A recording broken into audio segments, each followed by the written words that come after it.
Have you ever said or done something and within just a few seconds or moments think to yourself, man, why did I just say that? Or why did I just do that? Or why did I just immediately react that way? Did you ever feel like your reactionary thoughts, words, or actions kind of happen on their own? Maybe like you're on autopilot? You ever feel like you're at the mercy of your subconscious mind or your thoughts and feel like you can't do anything to change it? And then do you ever think about the fact that everyone else is doing pretty much the exact same thing, right? Just automatically reacting to what they see, hear, and experience without really thinking about it too much. So today is the first video in a series that I think is the most important higher level concepts that I can share with you, not only as a leader, but as an individual person. And I don't say that lightly. Okay, this is going deeper into human behavior. And while I'll tie it back to leadership, it's not just about leadership. It's about each one of us first as a human being. And if you remember from my introductory video, I'm not an academic. I don't have a PhD. I don't have an MBA. I don't have any other advanced degree. I'm not a psychologist, although psychology plays a huge part in leadership. I'm sharing what I've learned and experienced in my life, in my 47-year career, from a real life, practical application perspective, not from academic study, research teams, outside consultants, or think tanks. It's from personal experience and learning, working alongside hundreds of leaders, hundreds of people, hundreds of companies across the country, and from different levels of complexity. It's real life stuff. So back to the question, do you ever automatically react to things quickly and then later wonder why you said or reacted the way you did? And before you jump to a conclusion and automatically react and think you know the answer or say, well, that's just who I am and I can't do anything about it, just pause for a minute and stay with me on this. And what I'm talking about is your self-reinforcing, programmed, subconscious belief system, or you could call it your programmed subconscious filtering system. And it impacts each and every one of us. It impacts you first as a person, and then in every personal or professional role you play in life, including leadership. Now, you may have heard something about this or have some awareness, but people usually don't tell you, what's really going on, how it can sabotage you and the people around you. Unfortunately, we don't teach this in leadership development programs. You just have to figure it out. And I say unfortunate because understanding this helps us understand ourselves and equally important those around us, our family, our friends, our coworkers, and it ties into everything you do and everything everyone else is doing as well. So let's talk about what your self-reinforcing program subconscious belief system is and how it works. Each and every one of us lives with a programmed belief system that quickly and automatically evaluates everything we experience. It's how we process and categorize so much information so quickly throughout our day, helping us make decisions. Every individual stimulus at every moment of every day is automatically run through this filtering system. You cannot avoid it. You cannot avoid it. And based on this system at the highest level, we either quickly accept something new that we experience as true, real, or possible, or we reject it as false, not real, or impossible.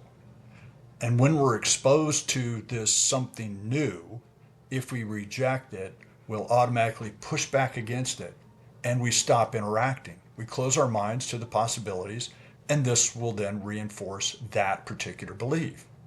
But if we accept this something new as true, real, or at least possible, then we'll generally embrace it or at least consider it and connect with it. Okay, makes sense. Pretty straightforward so far. So, how did each of us get this self reinforcing, programmed subconscious belief system? And going forward, I may just call it the belief system. So, this belief system and the immense potential of the human mind is generally empty at birth, and we immediately start filling it as we learn and grow. Just think about this for a minute. You're born with this phenomenal human mind that is totally empty, but unlimited in potential. And we immediately start filling it with every single thing we experience, even if we don't think about it or remember. As infants, we will fill it with what brings us pain, pleasure, feeds us, cleans us, makes us feel safe and secure or frightened and hurt. We fill it with what brings happiness and sadness. As we get a little older, we start to associate experiences with feelings and link these feelings with the individuals we're around, right? Our parents, siblings, extended family, neighbors, friends. And this continues as we grow into adulthood with authority figures, teachers, classmates, and into adult relationships and our professional lives. And what we automatically believe to be true or false today through this belief system is based on the conditioning and programming we've received since infancy. And you'll be forever subconsciously affected by these. And you cannot escape this reality. It's just part of being a human being. We've also been conditioned and programmed to believe that we can't really do anything to change it. And it's back to the statement of, well, that's just who I am. That's just what I am. And as we live and experience more and more, we automatically tweak this belief system as we learn things we once believed were true as children may or may not actually be true for us as adults. Over time, we continue reinforcing, refining our belief system until it becomes pretty rigid and unbending. And at this point, it becomes a fully developed self-reinforcing belief system. It's running and reinforcing itself automatically, and we don't even think about it anymore. And this is probably where most of us are by our, mid to late 20s or early 30s, right? We've seen and experienced enough. We're pretty sure we know what's real, what's not real, and what's true or what's not true in the world. We've formed opinions, and this is how we interpret and react to the world, the people we interact with, and everything that catches our attention throughout the day. We're living on autopilot all the time, and we don't even think about it. Now think about this for a minute and try to tell yourself this isn't true. So let's look at 3 examples. Let's look at a real simple one, and then we'll look at a couple more complicated ones to demonstrate this. So first one, simple one. Think about driving in rush hour, okay? You're driving home or you're going to work, whatever. Everyone is in a bit of a hurry, right? Maybe you're a little stressed. Maybe you've done this hundreds of times. And how you mentally approach this drive is, of course, based on all your prior experiences of driving in rush hour, right? Is that person going to stop? Should I stop? Should I pass this person? Should I anticipate them doing something unexpected? Should I speed up to beat the yellow light? Should I slow down a little bit? All these seemingly small and routine things that you're evaluating instantly every moment of every day, all based on what you've experienced previously up to this point. Okay? That's a pretty simple example. Now let's look at one that's a little more complicated. Let's say you're meeting someone for the very first time. You're meeting another person. Again, maybe you've done this many times, and how you mentally prepare to meet this person will automatically be based on all your prior experiences, right? Going all the way back to childhood. First impressions. Am I meeting with a male or a female? How does physical appearance tie in? How does voice, posture, attitude, personality, opinionated, communication style? You're sizing them up within just a few seconds, aren't you? Right? Should I be interested in this person? Are they full of crap? Is this someone I want to associate with? Do I want to be around this person? I wonder if I might like this person as a friend. Can I trust this person? On and on. And they're doing it to you too. They're doing it to you too. You're evaluating all this stimulus almost instantly without even thinking about it, and you're making assumptions about this other person, all based on your self-reinforcing program subconscious belief system. Now let's look at a third example. Let's say there's a new employee in your group at work. And again, you've been around new employees before and probably been one yourself, right? So you know the deal. First day, someone walks this new person around to meet everyone. And at some point during this first week, maybe the company caters lunch, or your team wants to connect at lunch or after work to socialize with this person, kind of get to know them, These early interactions are where you can see how yours and everyone else's belief system comes into play. In this setting, as you pick up on small things you or others do around this person. Think about the interaction, the first interaction, okay? Does anyone kind of distance themselves from this person? Maybe kind of lean back or lean in? Does someone get a little quiet or disengaged around this new person? Maybe somebody gets more engaged and talks more than normal. Maybe their posture changes, positively or negatively. Maybe they smile more or less than normal. Okay, just a few. But again, we're sizing this person up quickly and usually based completely on our own and their programmed subconscious belief system. Sure, you may try to logically rationalize your subconscious opinions and thoughts, but if you're unaware, all you're doing is really justifying and reinforcing your belief system. Now, this system can be subtle or it can be very obvious. And many times you'll notice it in others before you notice it in yourself. So if you remember back to the video on words and communication styles, 93% of all communication is nonverbal. And this is one area where this comes into play.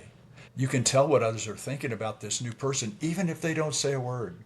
This is a self-reinforcing programmed subconscious belief system in play. Everyone is evaluating everything going on based on their belief system, which is programmed based on their personal experience from birth to this very day. We're all running on this programmed belief system, and everyone around you is doing the same thing as well. Now, at this point, I'm going to stop and we'll kind of let this sink in before the next video where we're going to go deeper into this idea, and then we're going to start tying this directly back into leadership and how this impacts your ability to be an effective leader. So to recap, every person has a unique, fully developed, self-reinforcing, programmed subconscious belief system based on every experience we've had since birth up to this very moment. This system is running on autopilot in our subconscious 100% of the time and guides our first reaction to any stimulus we experience. This system is self-reinforcing, meaning anytime we accept an opinion or a reaction based on that belief, it further strengthens that belief in the system. And number 4, usually we've accepted this system as who we are and believe we can't change it very much. And number 5, our system is working in all areas of our lives all the time.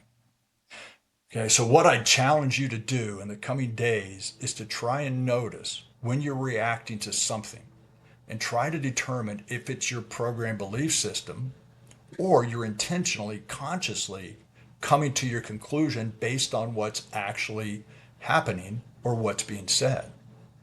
And maybe also see if you can tell when someone around you is being affected. They're automatically reacting to a situation or a stimulus. One of the easiest ways to tell is when you or another person has an immediate, almost instantaneous reaction to a situation or another person, even before attempting to evaluate it. That's one of the easiest ways you can see how this is influencing people. They'll say something like, "Oh, I've seen this before," or "I know how this is going to turn out. I already know what kind of person they are. Oh, I've seen this 100 times." Okay? Are they instantly shutting it down, or can you tell if they're open to the situation? Next video, I'm going to take this a step further and discuss how our self-reinforced programmed subconscious belief system starts to impact our leadership effectiveness and open the discussion as to why self-awareness is so critical for anyone in a leadership role. Now, if you're interested, you can check out the links below to my book on Amazon, my website, or even follow me on LinkedIn where I post on other topics pretty regularly as well. So I hope this makes sense. I hope you'll stay with me. This is, like I said, this is probably one of the most important topics I think I can share with you right now because it will help you as a person, it will help you help others, and it will help you in your leadership. Thanks.